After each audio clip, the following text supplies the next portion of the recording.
Hi! Hello! నమస్తే. Welcome to my channel అండి. ఈరోజైతే నేను పోహ చేశాను.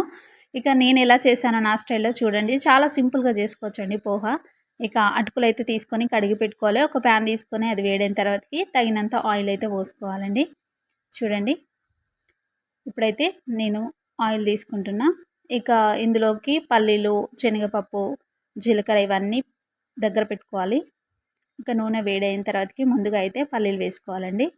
పల్లీలు కొంచెం వేగాక ఇందులోకి శనగపప్పు, కొంచెం అంతా జీలకర్ర, కొంచెం మినపప్పు వేసుకోవాలండి. ఆవాలు కూడా వేసుకోవచ్చు. నాకు అందుబాటులో లేవు. ఇంకా మినపప్పు అయితే వేసుకున్నా. ఇక ఇవైతే ఫ్రై అయినాయి. ఇప్పుడు కట్ చేసి పెట్టుకున్న ఉల్లిగడ్డ, పచ్చిమిర్చి, కరివేపాకు అయితే వేసుకుంటున్నా. ఇక ఇవి కూడా ఫ్రై అయిన తర్వాతకి ఇందులోకి కొంచెం అల్లం, కొంచెం అంతా పసుపు వేసుకొని కలుపుకోవాలి. ఇక మొత్తం కలుపుకున్న తర్వాతకి ఇప్పుడు మనం నానపెట్టుకున్నాం కదా అటుకులు కడిగి పెట్టుకుంటాం అన్నమాట. వాటర్‌లో వేసుకొని కొంచెం గట్టిగా పిండేసుకొని ఒక ప్లేట్‌లో అయితే ఆరబెట్టుకోవాలి. ఆరబెట్టుకుంటే ఇట్లా మెత్తగా అయిపోతాయండి. ఇంకా చూడండి ఇంత పొడి పొడిగా అయితే ఇప్పుడు మనం తాలింపులో వేసుకొని తగినంత ఉప్పు వేసుకోవాలి. ఉప్పు వేసుకొని మొత్తం ఇదంతా కలిపేసుకోవాలండి. చాలా సింపుల్‌గా ఈ టిఫిన్ అయితే రెడీ చేసుకోవచ్చు.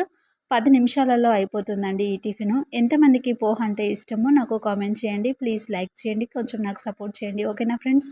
వీడియో నచ్చితే చిన్న లైక్ చేయండి. ఇక లాస్ట్‌లో అయితే కొత్తిమీర చల్లేసుకుంటే వేడి వేడి పోహ రెడీ అండి.